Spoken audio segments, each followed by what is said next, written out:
예, 오늘은 팔복 비에리튜드 세 번째 시간입니다.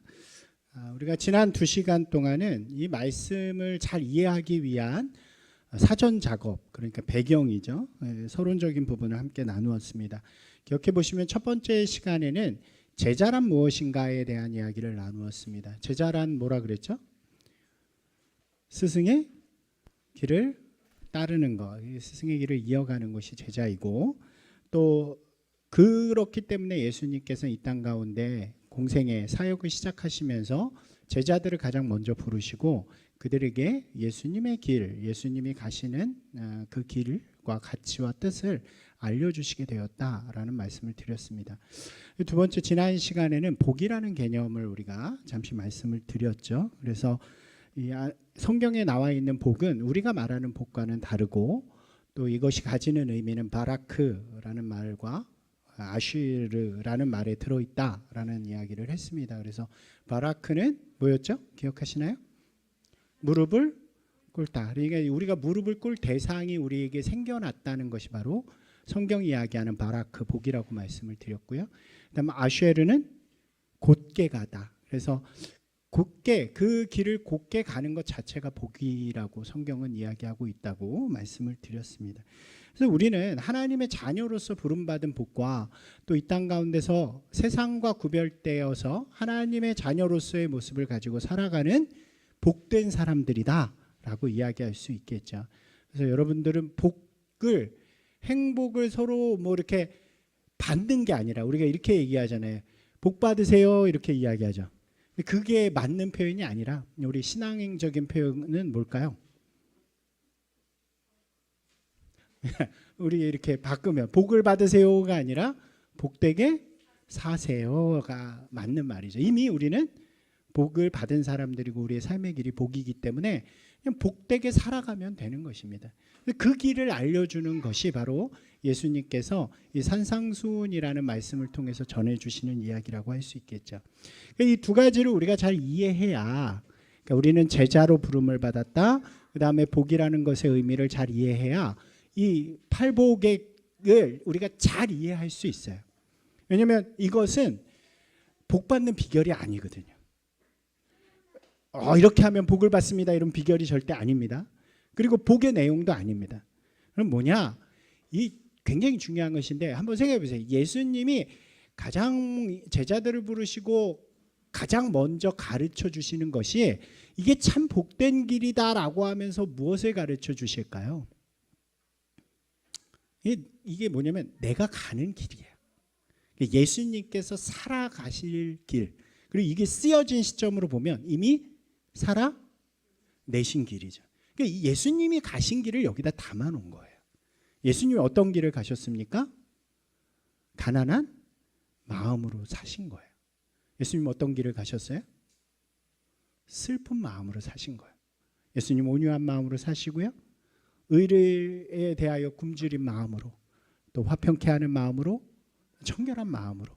의를 마지막 가신 길은 무엇입니까? 의를 위하여 핍박받는 길로 사신 거죠. 예수님이 사신 길을 여기다 담아놓는 거예요. 나 이 길을 갈 거야. 나 이 길 갈 거야. 그런데 어떤 일이 일어나는 줄 아니? 하나님의 나라가, 하늘나라, 천국이 이 땅 가운데 임했어. 슬퍼하는 자들이 위로받고, 온유하게 사는 사람들이 땅을 얻고, 배부름을 누리고, 그리고 하나님의 역사들을 이 땅 가운데서 이루어냈어. 그러니까 제자들 너희도 어떻게 살라고요? 내 길을 따라 살아라 라고 이야기하는 것이 바로 우리가 복이라고 표현하는 8가지 이야기가 되는 것입니다. 여기에 이렇게 담아놓은 거예요. 그리고 그게 가장 그리스도인에게 어떤 길이에요? 행복한 길, 기쁨의 길이고 복된 길이라고 이야기하는 거예요. 그래서 이 말씀을 뭐라고 표현하냐면 그리스도인의 역설이라고 이야기해요. 왜냐하면 잘 읽어보면 우리가 세상에서 추구하는 거하고는 좀 반대 길이거든요. 그죠? 오늘은 가난한 마음에 대해서 할 건데 세상은 가난하라고 이야기하지 않잖아요. 뭐라고 이야기해요? 부자 되세요. 그 유명한 광고도 있잖아요. 누가 했죠? 부자 되세요 막 이런 광고도 있는데 역설이죠. 반대로 이야기하는 그것들입니다. 그것을 통해서 그리스도인이 이 세상 가운데 하나님의 나라를 어떻게 이루어가야 하는가를 우리에게 이야기해 주는 내용이 바로 여기 담겨져 있다고 할 수 있습니다. 근데 여러분들이 말씀에서 좀 많은 은혜를 받고 도전을 받고 감동이 되는 시간이 되시기를 주님의 이름으로 축원합니다. 첫 번째예요. 첫 번째 아쉐르입니다. 첫 번째 아쉐르는 마음이 가난한 사람은 복이 있다. 하늘나라가 그들의 것이다. 라는 첫 번째 말씀입니다. 여기에 되게 중요한 단어가 바로 가난하다라는 말입니다. 그러니까 가난하다라는 단어는요, 성경에서 무지무지하게 중요하게 사용됩니다. 굉장히 많이 사용돼요. 구약에서만 약 200번 이상 사용되는 단어입니다. 되게 중요해요. 하여튼 되게 중요한 단어예요. 성경에서 큰 관심을 갖는 단어이기도 하고요. 그래서 율법에도 보면 항상 가난한 자들을 어떻게 대하라라고 하는 율법이 있을 정도로, 또 신약 시대에 가보면 예수님께서도 이 가난한 자들에게 굉장히 관심을 많이 가지시잖아요. 굉장히 중요한 단어이다라고 할 수 있습니다.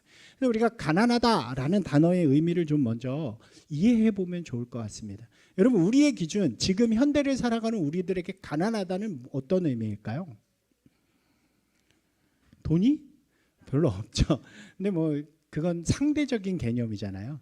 그래서 남들이 누리는 것보다 내가 더 누리지 못할 때 우리는 스스로를 가난하다 이렇게 여기기도 하죠. 근데 이것은 돈이 생겨난 이후의 개념입니다. 돈으로 무엇을 사고 팔고 할 수 있을 때의 개념이고요. 우리가 좀 고대로 돌아가 보면, 굉장히 오래전이잖아요. 성경이 쓰여진 시대를 생각해 보면 그때의 가난하다의 개를 기준으로 두는 가장 중요한 기준이 뭐였을까요? 지금이 만약 돈이라고 한다면, 그렇습니다. 땅이 중요한 거예요. 땅이 있으면 그곳에서 열심히 농사를 져서 혹은 곡식을 키워서 이렇게 작물을 얻어서 먹을 수 있잖아요. 근데 땅이 없는 사람들은 그것을 못합니다. 그러니까 올해 좀 작황이 안 좋아도 땅이 있으면 어때요? 내년을 기대할 수 있죠. 그러니까 이게 가난하다라는 말을 할 때 이 땅이 굉장히 중요한 개념이라고 할 수 있습니다. 땅을 가지고 곡식을 얻으면서 삶을 이렇게 살아갈 수 있고, 땅이 없으면 스스로 먹을 것을 찾을 수 없는 거죠. 그러니까 땅이 없는 사람들은 어떻게 해야 될까요? 남의 밑에서 일을 하거나, 다른 사람의, 그것도 어려운 사람들은 다른 사람의 도움을 구하면서 살아갈 수밖에 없는 것입니다. 이 땅은 누가 줄까요? 땅은 어떻게 얻을까요? 땅을 어떻게 얻어요? 여러분, 땅이 갑자기 누가 줘요? 네, 부모님이 주세요. 네, 조상과 부모님이 주는 겁니다. 그래서 그걸 뭐라 그러냐면 상속, 유업, 기업, 이렇게. 그러니까 성경에 나오는 상속, 유업, 기업이라는 단어는 다 뭐하고 연결된 거예요? 땅의 개념입니다. 땅의 개념.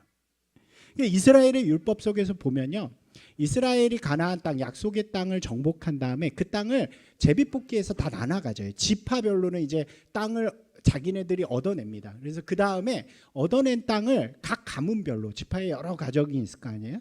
사람들끼리 사람 수대로 제비를 뽑아가지고 나누어 가지는 그런 게 있습니다. 그래서 그 땅을 자기가 소유하게 되면 그 땅은 이제 영원히 자기 땅이에요. 왜냐하면 땅은 하나님의 것이기 때문에 그 하나님이 나한테 맡겨두신 거예요. 그래서 그 땅을 함부로 사고 팔 수도 없습니다. 그래서 만약 나한테 무슨 일이 생겨요. 그래서 이 땅을 어쩔 수 없이 팔아야 돼. 그러면 어떻게 될까요? 어느 정도의 시간이 지나면 다시 돌려줘야 됩니다. 그러니까 땅을 소유하는 게 아니라 그 땅에서 나는 것을 잠시 가지게 되는 거예요. 그러니까 땅은 이스라엘에게는 하나님이 주신 기업이에요. 여러분, 이것을 잘 이해해 보시면, 그러니까 팔복은요, 여러분, 그 문장들이 다 앞단과 뒷단이 이런 식으로 연결되어 있습니다. 그러니까 정확하게 이야기하면, 오늘 이야기하는 건 가난한 마음을 가진 사람이 복이 있는데, 그 사람은 뭐를 얻어요? 천국의 유업을 얻는 거예요. 땅을 얻는 거예요. 그래서 이게 굉장히 중요한 요소라고 할 수 있습니다. 근데 땅을 그러면 기본적으로 어떻게 해야 돼? 다 가지고 있어야 되잖아요. 기업으로 받아야 되는 것입니다. 그런데 어떤 특별한 일이 생긴 거예요. 문제가 생겼어요. 예를 들면 어떤 일이 생길까요? 전쟁이 났어요. 그래가지고 땅을 빼앗긴 사람들이 있어요. 또 어떤 사람은 아버지가 갑자기 돌아가신 사람이 있어요. 그리고 그래서 고아가 된 사람들이 있죠. 남편을 갑자기 잃어서 과부가 된 사람들이 있어요. 또 어떤 사람이 있냐면 원래 다른 민족이었는데 어떻게 하다가 우리 민족으로 와서 같이 살아가게 된 사람도 있어요. 이런 사람들은 뭐가 없어요? 땅이 없습니다. 땅이. 어떤 특별한 이유로 인해서 하나님이 주신 이 유산, 기업을 받을 기회를 뺏긴 사람들, 유산 상속의 기회를 잃은 사람들, 자격을 잃은 사람들, 이 사람들을 뭐라고 부르냐? 가난한 사람들이라고 부르는 거예요. 이해가 되셨나요? 그 아니라는 히브리어를 쓰는데 이 표현은 뭐냐면 기업을 받을 자격을 잃어버린 사람들이에요. 그래서 이 표현이 주로 누구를 많이 대상으로 하냐면 제일 많았던 사람들이 과부와 고아들입니다. 그죠? 이 사람들은 땅을 잃어버린 거예요. 땅을 상속받을 자격을 상실한 거예요. 자기의 능력으로 할 수 없어요. 그러니까 어떻게 하냐면 하나님께서 특별한 혜택을 주셨어요.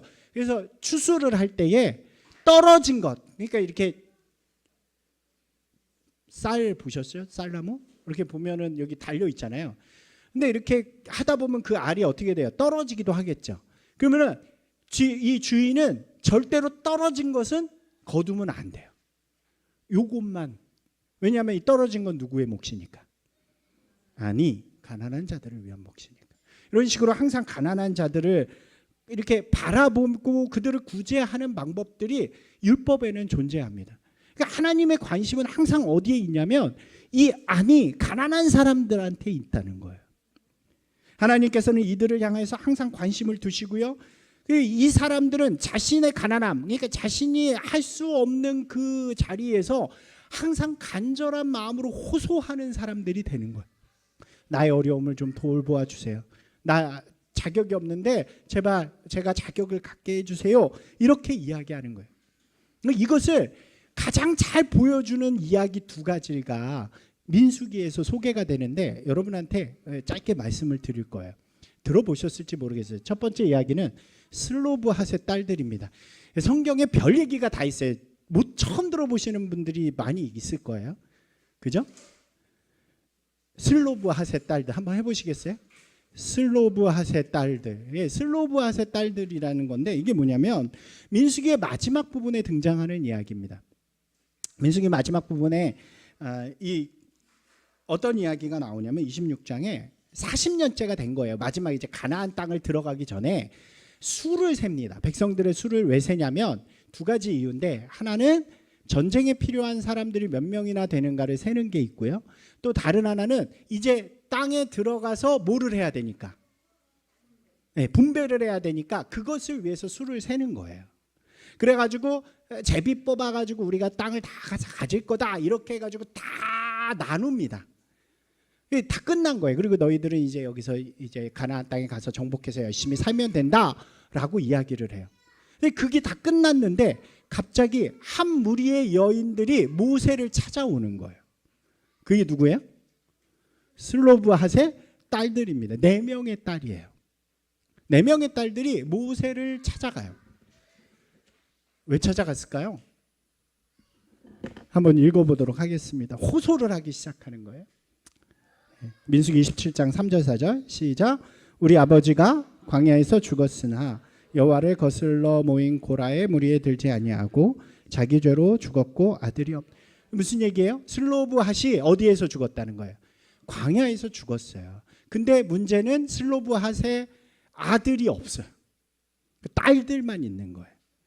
그런데 여기 말하는 고라, 이거는 고라의 반역 사건입니다. 그때 죽지 않고, 그러니까 반역해서 죽은 게 아니라, 나쁜 사람이 아니라 광야를 지내다가 그냥 사고로 혹은 나이가 들어서 죽었다 이런 얘기예요. 그러니까 뭐가 되냐면 분배를 하는데 아버지가 죽으니까 자기들 몫이, 자기 가족 몫이 없는 거예요. 다음 절 읽어보겠습니다. 어찌하여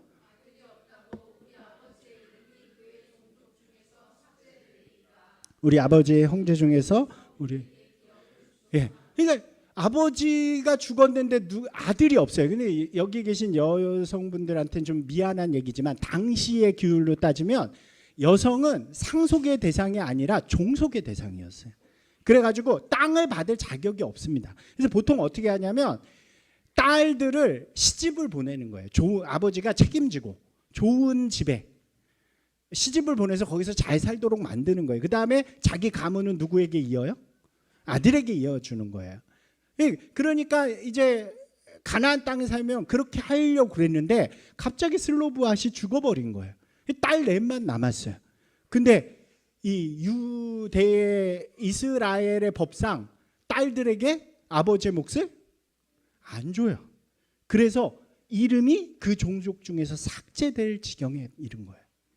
여러분 이런 사람을 뭐라고 부른다고요? 가난한 사람. 이 가난한 사람이 돼버린 슬로브앗의 딸들이 모세에게 호소를 하는 거예요. 우리도 하나님이 주시는 땅에 들어가서 하나님의 백성의 땅을 갖는 사람이 되길 원합니다. 모세가 그 얘기를 듣고 어떻게 했을까요? 하나님한테 갑니다. 그리고 하나님에게 말씀을 드려요. 근데 하나님 되게 재밌습니다. 하나님이 들어보니까 그 말이 옳아요. 그래서 법을 바꿉니다.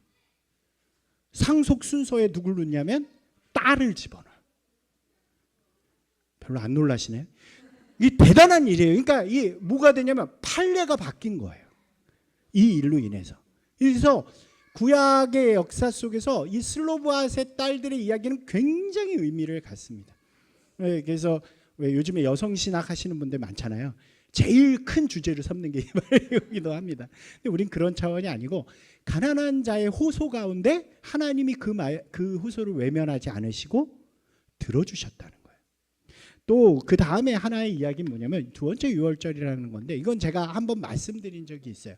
이거는 민수기 앞부분에 있는 이야기입니다. 그러니까 이 이스라엘 백성들이 애굽에서 나온 다음에 어디로 가냐면 시내산으로 가잖아요. 시내산. 이 시내산에서 1년을 머뭅니다. 1년 동안 하나님과의 언약도 맺고 율법도 받고 그 다음에 성막도 세우죠. 그리고 나서 1년 동안 그렇게 훈련 받은 다음에 1년째 되는 때에 그곳을 떠나서 약속의 땅으로 출발하는 거예요. 근데 그 출발하는 그 순간에 뭐를 하냐면 유월절을 지킵니다. 유월절 뭔지 아시죠? 애굽에서 구원받은 날, 탈출한 날을 하나님이 우리를 구원해 주셨음을 기뻐하면서 하나님께 감격의 축제를 보내는 날이 유월절인 거예요. 그러니까 한번 여러분들이 그 이스라엘 사람들의 마음으로 들어가서 생각을 해보세요. 이제 우리가 430년 동안 노예 생활을 했는데 그 노예로부터 자유함을 얻은 거예요. 그리고 하나님, 그분이 누구야? 하나님이야. 하나님의 백성이 돼가지고 하나님의 백성으로서 살아갈 수 있는 율법과 성막도 다 해서 이제 하나님이 우리에게 주시기로 약속하신 땅을 향해서 출발하는데 그 출발의 행사가 뭐라고요? 유월절. 여러분 별로 마음이 안 뛰세요? 이렇게 막 참여하고 싶지 않으세요? 하나님을 노래하고 싶지 않으세요? 그 마음인 거예요. 아, 우리 하나님의 백성이구나. 그런데 문제가 생겼어요. 그 되게 잘했어요. 성대하게 잘했어요. 그런데 문제가 뭐냐면 그 다음에 한 무리의 사람들이 또 찾아오는 거예요. 한번 민수기 9장 6절 7절을 읽어보겠습니다. 그때에 사람의 시체로 말미암아 유월절을 지킬 수 없는 사람들이 있었는데 그들이 그날에 모세와 하나님 앞에 유월절을 지키지 못한 사람들이 생긴 거예요. 왜냐하면 이 율법 가운데 부정하면 정할 때까지 공동체 안에 못 들어오는 거예요. 부정한 게 뭐냐면 병이 들거나 시체, 죽음을 만졌거나 뭐 이런 것들이 있어요. 근데 이 사람들은 어떤 사람들이에요? 시체를 만져서 아마 부모님이 돌아가셨든지 뭐 가족 중에 누가 죽었을 수도 있겠죠. 그러한 시체를 만져서 부정하게 된 사람들이에요. 그러니까 뭐를 못 참석해요? 유월절에 함께 할 수 없었던 거예요. 근데 이 사람들 마음에, 그러니까 이 사람들을 잡으세요. 이런 사람들을 뭐라고 부른다고요? 가난한 사람들, 자격을 잃은 사람들이에요. 이 가난한 사람들이 모세한테 찾아가요. 그리고 이야기하는 거예요. 뭐라고 이야기합니까? 읽어보겠습니다. 그에게 이르되 우리가 사람의 시체로 말미암아 부정하게 되었거니와 우리를 금지하여 이스라엘 자손과 함께 정한 길에 여호와께 헌물을 드리지 못하게 하심은, 그러니까 이게 무슨 얘기예요? 나도 하나님께 예물을, 제사를 드리고 싶습니다. 나도 이 공동체 가운데 속하고 싶습니다. 근데 우리가 이 자격을 잃었다니요. 우리 어떻게 하면 좋습니까? 라고 호소하는 거예요. 가난한 사람들의 호소가 들립니다. 모세가 이 이야기를 듣고 어떻게 했을까요? 하나님께 나아가서 또 묻습니다. 하나님 어찌합니까? 하나님 뭐라 그러셨을까요? 안 돼. 1월 14일이 6월절인데 어떻게 이 시간이 지났는데 다 내년에 해 라고 하지 않으셨다는 거예요. 그리고 뭐라 그러시는지 한번 들어보겠습니다. 10절 11절입니다. 이스라엘 자손에게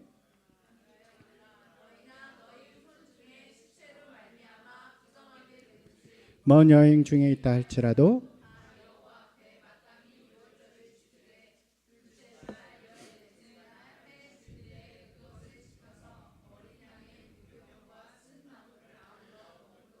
언제요? 언제? 둘째. 원래 6월절이 언제라고요? 1월 24일. 여러분 그러니까요. 이런 거예요. 우리로 따지면 성탄절을 우리가 지난해 기쁘게 보냈잖아요. 이 세례도 받고.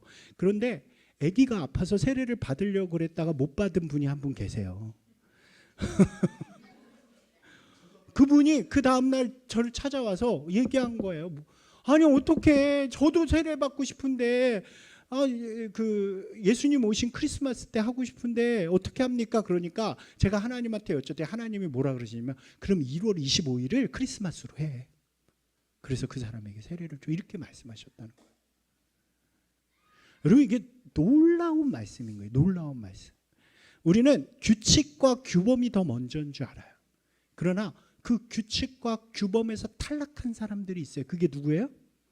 그게 가난한 사람들이란 말이에요. 그 가난한 사람들의 호소에 하나님께서는 절대로 외면하지 않으신다는 거예요.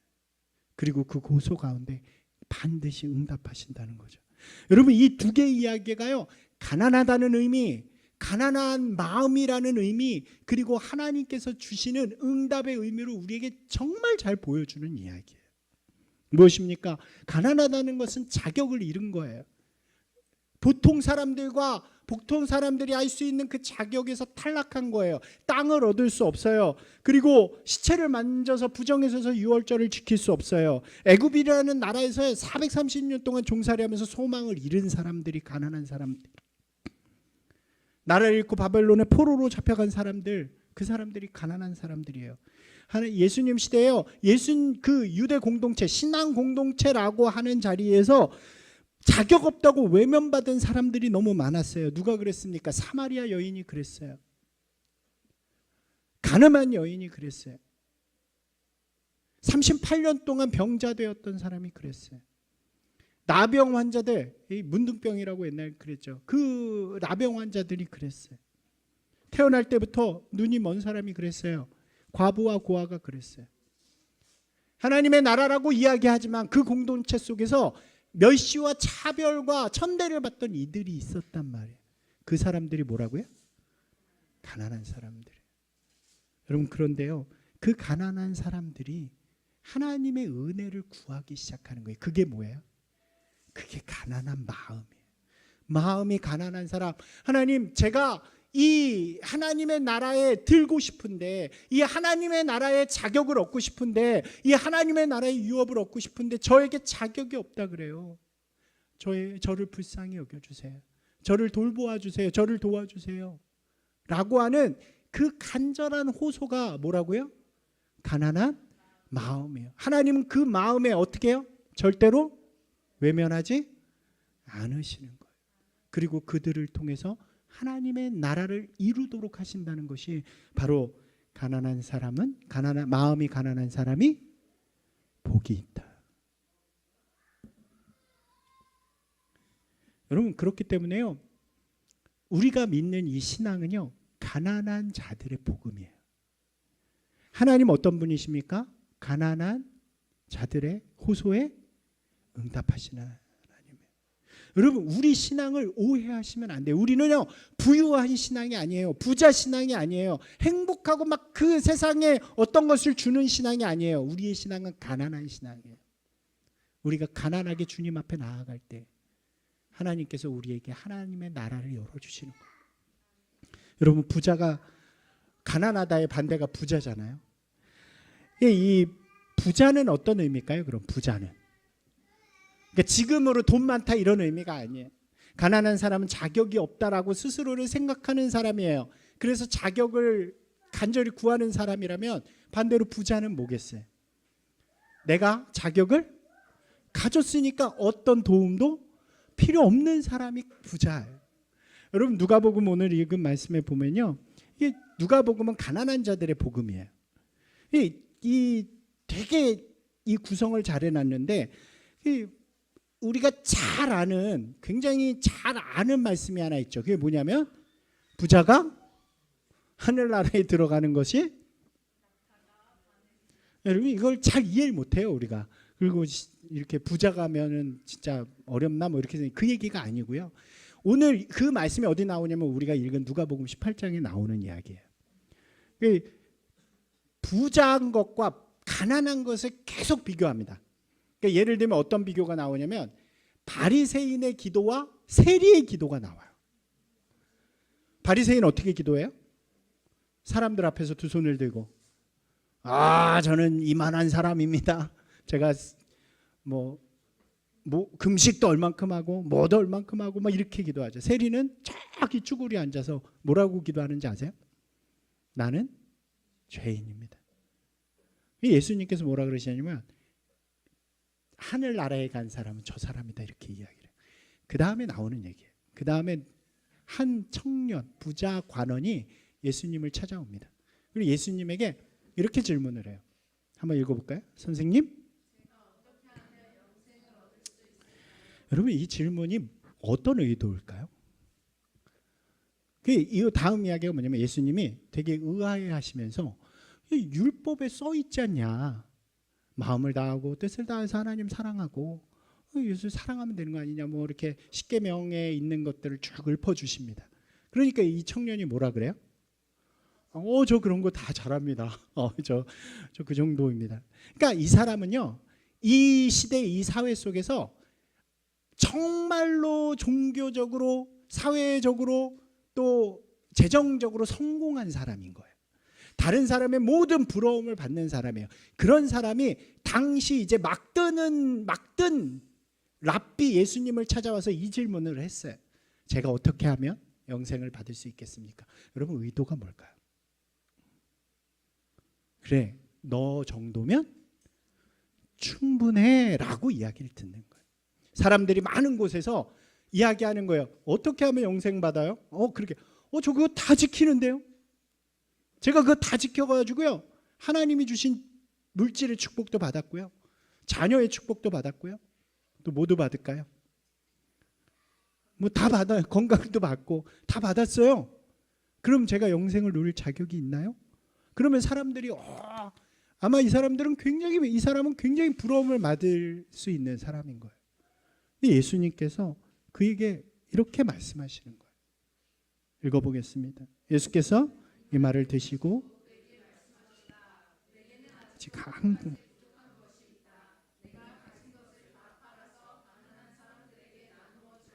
그리하면 내가 하늘에서 보화를 차지하게 될 것이다. 여러분 이 말씀을 잘 읽으셔야 돼요. 뭐가 부족하다고 이야기하는 거예요?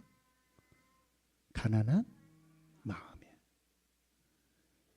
스스로 다 완벽하고 다 잘됐다고 하는 그 마음속에 하나님이 필요하지 않은 사람이에요. 그 마음에는 결코 하나님의 나라가 임할 수 없는 거죠. 너에게 부족한 것은 가난한 마음이다. 그것을 배우려면 너가 있는 것들, 재물을만을 이야기하는 게 아니고요, 너가 가진 그 상황들, 인정받는 자리들, 그 모든 것들에서 내려와서 나를 따르면서 진짜 가난함이 무엇인지 배워라.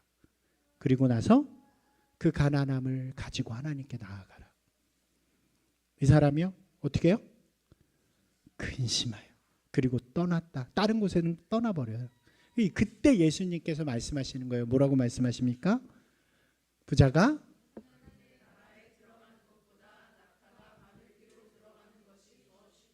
이해가 되십니까? 가난한 마음이 없으면 하나님의 나라를 이룰 수 없는 거예요. 왜요? 하나님께 구하는 자에게, 하나님께 가난한 마음을 가지고 호소하는 이에게 하나님께서는 하늘나라 천국을 주시는 분이기 때문이죠. 여러분, 이게 이 다음에요 놀라운 이야기가 나와요. 그러니까 성경이 아주 기가 막힙니다.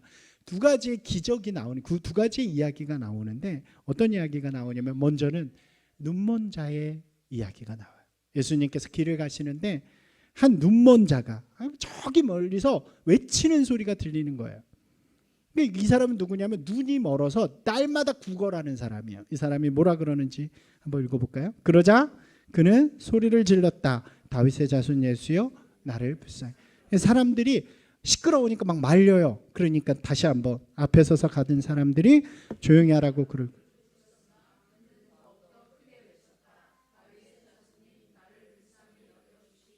여러분 이게 뭐라고요? 가난한 자의 마음인 거예요. 그 다음에 나온 이야기가, 그러고 나서 예수님께서 뭐라고 이야기하냐면 그를 고쳐주세요. 그리고 나서 그는 예수님을 따르는 인생이 됩니다. 그리고 나서 이제 19장에 나오는 이야기는 우리가 잘 아는 세리장 삭개오의 이야기. 삭개오가요 부자잖아요. 부자. 그러니까 아마 아까 온 관원 청년보다 더 부자일 거예요. 그런데 그가 그 부자임에도 불구하고 그는 유대 사회에서 늘 손가락질 받는 사람이었어요. 근데 예수님이 오신다는 얘기를 들어요. 그때 그가 무슨 마음을 가져요? 가난한 마음을 갖습니다.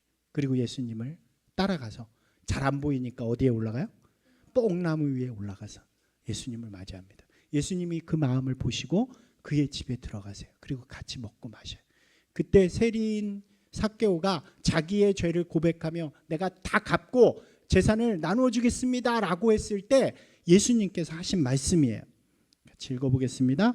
예수께서 오늘 구원이, 마지막 중요한 말씀하십니다. 인자는, 여러분 예수님은 가난한 마음을 찾아 이 땅에 오신 분이에요. 우리가 이것을 이해하지 않으면요 하나님의 나라를 우리의 삶 가운데 이루어갈 수 없는 것입니다. 우리가 가난한 마음이 되어서 주님의 앞에 간절하게 호소할 때에 우리의 삶의 자리에, 우리가 살아가는 가정 가운데, 우리가 살아가는 공동체 가운데, 더 나아가서 이 땅에 너무나도 어렵고 혼란한 가운데 하나님의 나라가 임할 수 있는 거예요. 그 유일한 방법은 가난한 마음을 갖는 거죠. 제가 이번 주에 충격적인 리포트를 하나 봤습니다.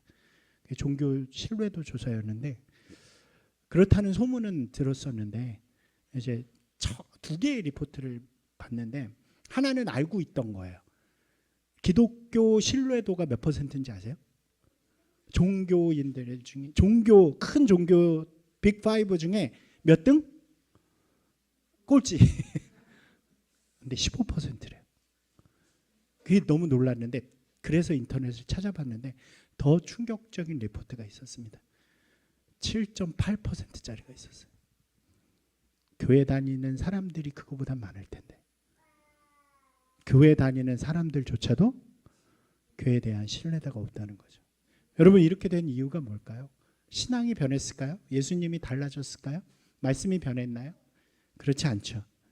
여러분 기독교 역사가 우리나라에 온 게요 구한 말입니다. 아펜젤러와 언더우드가 이 땅에 도착한 것이 1885년이에요. 그때 우리나라는 어떤 나라였을까요? 가난한 나라였어요. 신앙적으로도 뭐 당연히 가난했죠. 그뿐만이 아니라 사회적으로도, 역사적으로도 누군가의 도움이 없이는 살아갈 수 없는 때가 그때였어요. 여러분 그 이후로도 일제강점기와 전쟁을 겪으면서 우리는 가난한 사람들이었단 말이에요. 가난한 마음들. 그 가난한 마음을 가진 우리에게 복음이 찾아와서 놀라운 역사들이 일어난 거예요. 이 짧은 120년 정도밖에 되지 않은 신앙의 역사 속에서 우리나라가 뭐 세상에 뭐 큰 교회 텐에 몇 개 들어가고 세계 곳곳에 선교사를 보낼 수 있을 정도로 성장한 이유는 뭐라고요? 가난한 마음이었다는 거죠. 어제가 3.1절이었잖아요. 3.1운동, 독립운동을 가장 앞서서 행했던 사람들도 당시 기독교인들이었어요. 그들이 가난한 마음을 가지고 하나님 이 나라를 보살펴 주십시오. 이곳에 하나님의 은혜가 필요합니다. 라는 마음을 가지고 나갔기 때문에 그 가운데 하나님의 역사들이 일어나고 그 이후에 지금까지 놀라운 하나님의 일들이 일어난 거예요. 그런데 왜 이렇게 됐냐고. 왜? 여러분 우리가요 어느 순간부터 가난한 마음을 잊어버렸기 때문입니다. 어느 순간부터 더 이상 가난하지 않아요. 우리는 부유해요. 높고 큰 성전이 있고요. 그리고 수많은 기독교인들이 있어요. 그래서 우리가 뭉치면 힘이 돼요. 기득권이 생겨났어요. 그래서 우리는 더 이상 가난하지 않아요. 그 순간부터 하나님의 나라는 떠나기 시작하는 것입니다. 여러분 기억하십시오. 여러분의 삶에요 가장 가난한 마음일 때 하나님이 역사하시는 것입니다. 이것이 마음이 가난한 자가 복이 있나니 하늘나라가 그들의 것이다. 사랑하는 여러분, 우리의 삶에 하나님의 나라가 임하길 원하십니까? 가정에 임하길 원하십니까? 우리가 살아가는 자리에 그 공동체 가운데 임하길 원하십니까? 여러분이 먼저, 우리가 먼저 가장 가난한 마음으로 서는 분들이 되시기를 주님의 이름으로 축원합니다.